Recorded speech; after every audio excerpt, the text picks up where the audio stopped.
So I came across this comment on one of my Berserk videos, and he says, "Can you please explain Berserk to me? You are a fan of it.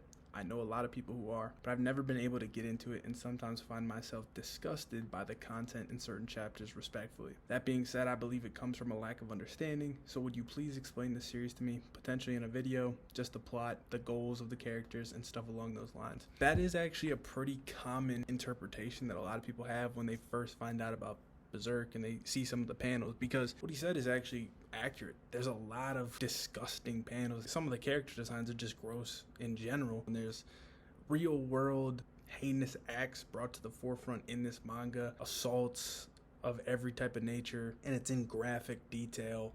Obviously demons and everything like that. It's definitely not for everyone, and that's why it is a mature manga. It should only really be consumed by people who are mature enough to read it, but there's a reason for all of it. In my opinion, it's not just there for shock value or anything. It's to illustrate how sinister and how terrible the world that Guts lives in truly is. The hell that he lives in. And that brings me, of course, to Guts, who's the main character. And of course, you might be wondering, that's kind of an odd name. Why does he have the name? Guts actually got his name because he was picked up and found underneath his dead mother's body, underneath the entrails and guts of his dead mother. And that's where he got the name, and it's stuck ever since, because he's an orphan and he was picked up by a band of mercenaries since he was a baby. Never truly wanted. His foster mom ended up going insane and catching the plague and eventually dying herself when Guts was at a very young age. And for that reason, his foster father, Bambino, treated him like shit the whole time. He never really wanted him. He never wanted the woman to pick him up. Blamed him for the mother's death. Treated him very harshly. Even despite all this, Guts still looked up to him as a father. He still respected his rules. He still lived with him. And it seems like they had somewhat of a decent relationship built over time, where it's like Bambino did soften up with him a little bit, and he trained him. He taught him how to use a sword, of course very harshly, but he still did it. He made sure he ate. He made sure he was fed. But he constantly did put Guts in harm's way. Now people might argue, well, I mean, this is truly why he is the way he is, which is true. I mean, he toughened him up. He put him on the front lines. He was fighting as a mercenary even as a child. I mean, it's a rough life to begin with. But the major thing that happens that really just destroys Bambino as a character and really sets up a lot of things for Guts is that Bambino is revealed to have had so much scorn toward Guts that he sold him out to Donovan. It was this big, bulky-ass dude who wanted to take Guts. And it's a very graphic, disturbing scene, but it shows us what this man had to endure as a kid. He was sold out by the man that he loved as his father. And he didn't want to believe it, and it ends up leading to a situation where he has no choice but to kill the man he once seen as his father. He has no one. The mercenaries obviously blame him and everything, and he's basically on the run again as a child. He has no one. He was betrayed by the world, betrayed by everyone, never had parents that truly loved him. And it's a miracle to even still be living, but is it a miracle because this man lives in constant hell, constant pain every single day? And we see him continue to take on mercenary missions to make a living and survive in this treacherous land, until one day he finally runs into the Band of the Hawk, which is another mercenary band, but this one is led by Griffith, who is the second most important character in the series, and potentially even as important as Guts. They're basically two main characters, and everything revolves around them. And Griffith is this majestic dude. Every panel of Griffith, I always say it's majestic. He looks like he's a sculptor's work of art. He's a masterpiece. He's holy. He is regal. And that's exactly what's supposed to be portrayed. They say this themselves in the manga, like how everybody is infatuated with Griffith, how everybody looks at him. He's the beacon of light. The White Hawk is what they call this man. For the first time, Guts feels as if he has a family, because Griffith ends up bringing in Guts after Guts kind of has a skirmish with the Band of the Hawk. Griffith ends up defeating him, which Guts is really strong, and he's skated by this whole time without really losing. So Griffith really being the first person to defeat him, take him in, and then subsequently fight him again, where Guts put his freedom on the line, basically, to where he said if he loses a fight against Griffith, he will serve in his Band of the Hawk. And he lost, he joined, and they end up having like a great relationship. They become pretty much best friend, so to speak. Guts becomes the captain of the Band of the Hawk. He has a war band. He's always going to war. He's Griffith's right-hand man, basically. And we see over time the various members of the Band of the Hawk start to accept Guts. And really the first time he's ever really truly had something of a family and he likes them. He'll die for them. He'll fight for them. Casca, she's probably the third most important character in the manga. She is a woman who's a great fighter, and she is also one of the leading members of the Band of the Hawk. But she has a problem with Guts because she is in love with Griffith. She's been in love with Griffith from the day he saved her. She was almost assaulted. Griffith ended up saving her as a child and then gave her an option to come join him. Her family sold her out and everything. Kind of similar to Guts, but not completely the same, but Griffith saved her. And she's loved him ever since. She always wants to get his attention, but she is a fighter and kind of has to keep that boyish attitude because this is the world she's in. Like, she has to be tough. She has to earn respect, and she does. She's a great fighter and everything. And she doesn't like Guts at first because Griffith says to Guts that he wants him. Like, he wants him in the crew, he needs him. An intriguing Guts that he's never showed for any other person that she's ever seen. So she's jealous. And obviously Guts, of course, does his own thing a lot. He's obviously insanely strong. He wields a giant sword. You know, the man that rushes into battle first. There was a time where he just ran to the battle way ahead of the entire Band of the Hawk and fought solo, which was extremely reckless, but it ended up serving well because he took out a bunch of people before the backup came and everything. And she gets mad at him for all these reasons, but the main thing boils down to jealousy, right? And then there comes a time where even Casca, who he can't understand why she doesn't like him, she is in peril. She actually catches her period on the battlefield and passes out and ends up losing to somebody she shouldn't have lost to. And Guts ends up having to save her, diving off a cliff to grab her and protect her and help her regain consciousness. And despite her having all this ill will to her, he's willing to sacrifice himself for this Band of the Hawk, this family that is his. And that kind of starts their relationship, where it's like she starts to see him in a different light from that day forward. Pretty much they become closer as the Band of the Hawk continues to rise up the hierarchy, because Griffith is, like I said, loved by everybody. So his political maneuvering has got him into a position where the King of Midland, that's like the mainland in Europe where we're kind of centered, is bringing in Griffith into a position no other mercenary band has got the luxury of being one of the highest ranking military factions in the Royal Army. Griffith is moving up the ladder, and we start to see that Griffith is trying to gain his own kingdom. That's his true dream. He wants to be a king one day. And we see that the king's daughter, Charlotte, is somebody that's going to need a suitor, and Griffith starts sowing the seeds to potentially end up with Charlotte. We start to see this. We start to see how he is so charismatic, where everybody likes him, except the king's brother, who is also in line in succession. He starts to kind of get jealous of Griffith taking the shine from him, and he plots to actually have Griffith killed. It fails, mainly due to what some would say might be divine intervention, because he has a crimson behelit, which we'll get into later when we get into like the deeper parts of Berserk. What Griffith ends up doing, so in my mind, I do believe Griffith did truly care for Guts, but only to a certain level. Griffith cared for Guts as a subordinate. It's a situation where it's like, no, I'm clearly the top guy. You listen to me. You stay under my control. He does not want to give anybody the impression that they are going to be able to be his equal. This is kind of shown to us by the fact that he brings in Guts as his right-hand man to go kill his political rival, the king's brother. And Guts ends up having to be in a shit situation where not only does he have to kill the king's brother, he has to kill the king's nephew and a small child. So he puts Guts in this position and just expects it from him. Guts, of course, does it with no questions asked. He's willing to do anything for Griffith. But when Guts comes back to inform Griffith of this, he overhears a conversation alongside Casca. And this conversation is between Griffith and Charlotte, the king's daughter, the princess, the person that Griffith is politically trying to maneuver into her bed to be her man to potentially get his own kingdom one day. And what Griffith ends up saying is that for him to truly see somebody as his friend, they have to be his equal. Somebody that would never discount their own dream for another. Somebody that has their own dream and is willing to do anything in order to achieve it. And of course he doesn't know Guts is listening, but Guts hears this and he's not mad or anything. Like, there's no rift between him and Griffith, but it awakens something within him where it's like, damn, all this time he's thought of Griffith as a friend. He's thought of Griffith as somebody he looked up to, cared for deeply. And to hear that Griffith only would consider somebody a friend if they're his equal, he knows he's obviously not his equal, he's his subordinate, it shakes him to his core. And it gives him, for the first time, a motivation of his own, because till this point, he has not had a dream.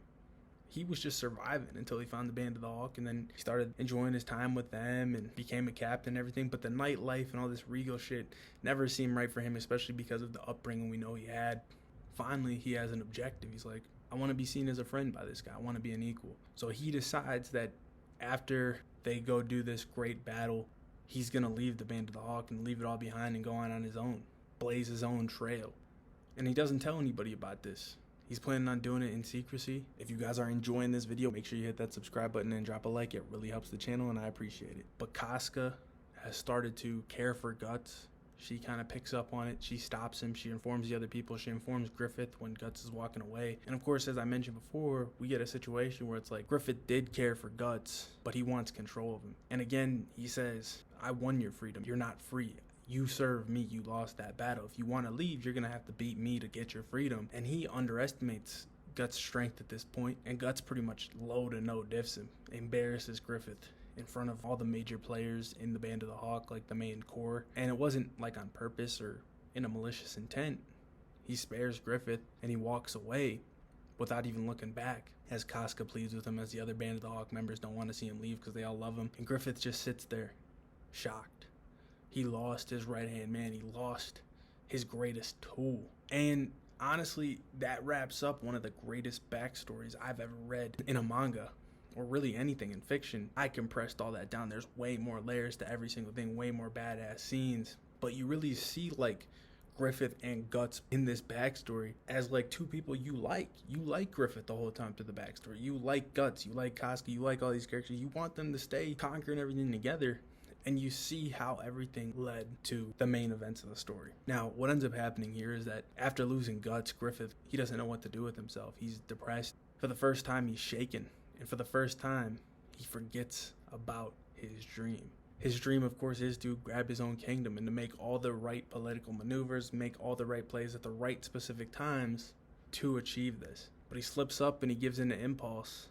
And he starts to not care about this, and he ends up going to the princess chambers and sleeping with her. Obviously, she was a virgin at the time, and he takes this virginity. I mean, obviously, she wanted to do it and whatever. She loves Griffith, like Charlotte wanted to be with Griffith anyway, but he was careless in his way of doing this. Of course, it ends up getting reported back to the king, and it's a terrible, terrible outcome for Griffith here, where Griffith is tortured beyond belief. Some of the worst torture you could ever think of by the king and his main torture guy, who's this demented dude. And the state Griffith's left in is a state of complete fragility, not being able to walk on his own, not being able to speak anymore. And it's all because he forgot about his dream, and it's all because he wanted to do something reckless after losing the most important person to him at the time, which was Guts. And all this time, when this happens, they were just about to become knights. The Band of the Hawk was just about to be elevated everywhere. All his members of the Band of the Hawk are persecuted, they're chased after, and they're on the run while he's being tortured in prison. And Guts doesn't know anything about any of this because he went out on his own, so he's doing his own thing, getting stronger,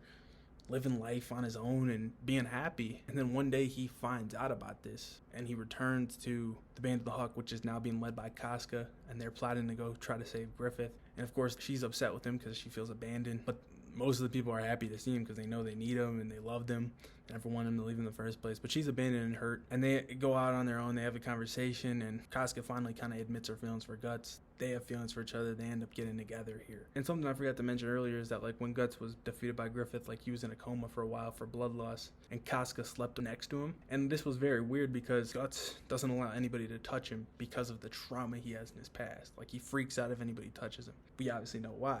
But for some reason, Casca, he was always comfortable with. And that's kind of played up here. Those two get it on or whatever.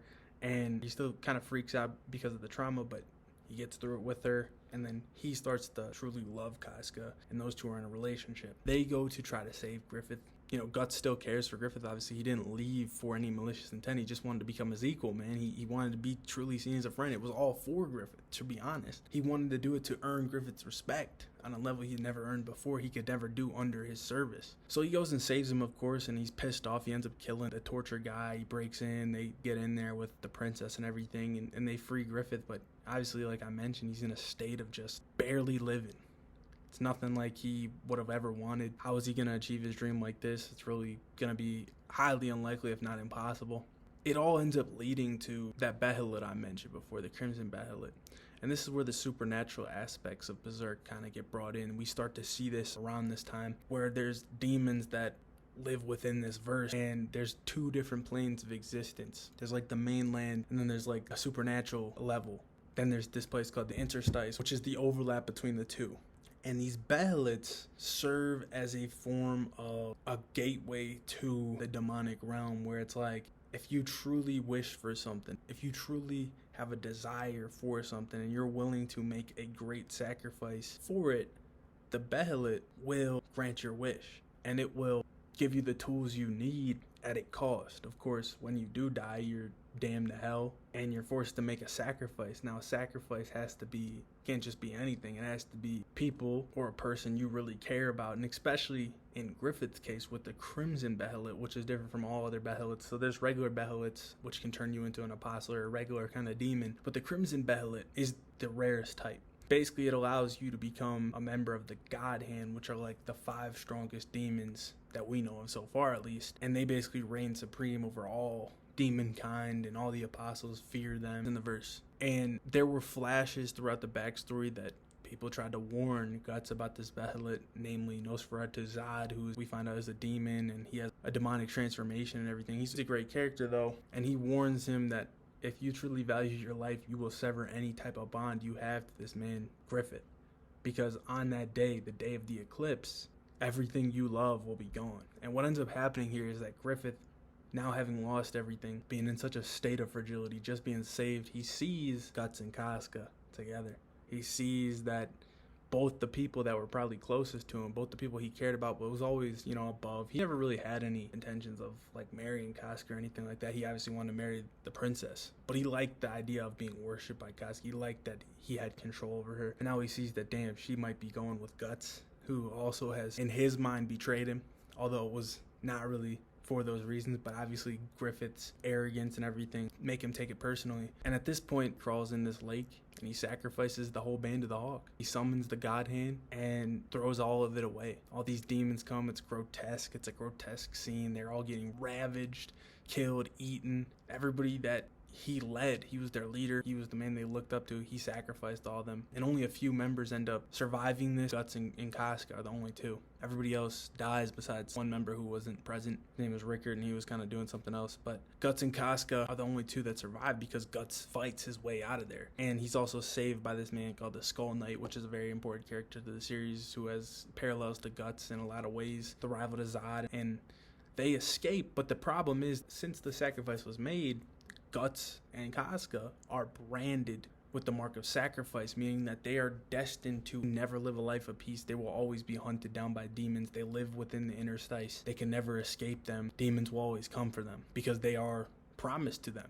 They are the demon sacrifice, so they will be hunted down to the ends of the earth until they're taken. And at this time also, when Griffith does transform and he becomes a member of the God Hand, he becomes arguably the strongest man in the series. I mean, we don't really know the other God Hand members' true abilities, so potentially one of them might be stronger, maybe other characters, but Griffith's insanely powerful. Takes on a new name of Femto, and he assaults Casca in front of Guts, makes Guts watch it happen. I view it as he was showing Guts that, like, this is what happens. You betrayed me. You took everything from me. Of the thousands of comrades and the tens of thousands of enemies, you're the only one who made me forget my dream. You're the only person that made me forget my dream. So of course it can't stand. And he basically breaks Guts' mind in this moment, takes Casca in front of him. I think he just wanted to hurt Guts more than he wanted to take Casca. I think he also wanted to take that control of Casca as well. And basically that's what kickstarts the whole plot of Berserk. It's Guts trying to exact revenge on Griffith, although he has nowhere near the amount of power needed to do so. He's going to be tracked down to the ends of the earth by these demons, and it's just what it means to be a stoic. To not be afraid of pain, to not be afraid of anything, really. Nothing circumstance, no complaining. He's just stoic, calm, cool, collected. There are times where he shows emotion, of course, but for the most part, he keeps his emotions in check and he's locked onto the mission. I'm hunting down this man. He'll do anything to do it. He puts himself in terrible positions where he gets tortured, is willing to take crazy risks to kill apostles to gain information, but he is motivated to track this man Griffith down and make him pay for what he did to Casca, for what he did to the Band of Hawk, for that absolute betrayal. And it's so deep because we see that Guts, his whole life, was betrayed by the people closest to him, and then finally he finds somebody that's like a family to him, the whole crew, and they get taken away from him all because of Griffith, when he never wanted to have beef with Griffith anyway. He just wanted to do it to become his friend. Truly, in my mind, this is one of the most inspiring stories I've ever read. It's not complete yet. Obviously, the author did die, but even when he died, it was like the final panel he drew was almost poetic. And I do believe that they will wrap it up properly, because I think his best friend did take it over. The other chapters since, although there hasn't been many, have continued the story on, so I just hope it has a good conclusion. It's inspiring that no matter the shit circumstance he lives in, the hell on earth he lives in, he is still motivated and determined, and he will not give up. He will keep pushing forward. He will push through the shit. He will save Casca. He will do anything to protect Casca. Casca also lost her sanity from that whole experience. You know, the girl he loved, she doesn't even recognize him, and she's afraid of him. Her brain is fried. She can't even speak. I don't even know what to say, but she's a burden, really, truthfully, at this point, because he has to protect her, and she's always getting into problems. Finally enlists help. He finally gains the crew of the cast of characters, Farnes, Isidro, Serpico, and Shirky, and they kind of become his new family. You know, he finally is able to accept a new family again, and until he dies or accomplishes his goal, he will continue to keep moving forward every day, no matter what happens, no matter how much pain he endures, because he actually has like this suit of armor. It's called the Berserker armor. It takes away all his pain. I mean, it rips up his body and puts him in terrible shape after using it, but it takes away his pain and allows him to like go to a new level of power. He's willing to do that. He's willing to do anything. It's just a dichotomy of two characters that are great, man. It's definitely worth the read. It's one of the best things I've ever read, for sure. It's not for the faint of heart, though. It's not for somebody with a weak stomach, because there's a lot of disgusting things. If you get through all that and you see it for what it truly is, you see the messages it's telling you, you see the perseverance, you see the story, you can't help but love Guts. You can't help but root for Guts. He's not just like this clear-cut, like, babyface, goody two-shoes guy. Like, he's jaded, and he's like kind of almost like your typical anti-hero. He's not doing things to save people. He's not doing things to be a hero. He's doing things for vengeance. And he kind of gets softer throughout the story. So I hope that answers your question, man. And anybody else, I would recommend it. Let me know what you guys think. Did you guys enjoy this video? Do you guys enjoy Berserk? What is your favorite part of Berserk? Let me know in the comments if you want to see more Berserk content. And I'll see you guys in the next one. Peace. She don't do it with no hands, she a master. If they question how I get it, I got answers. Like, what she got me tripping like.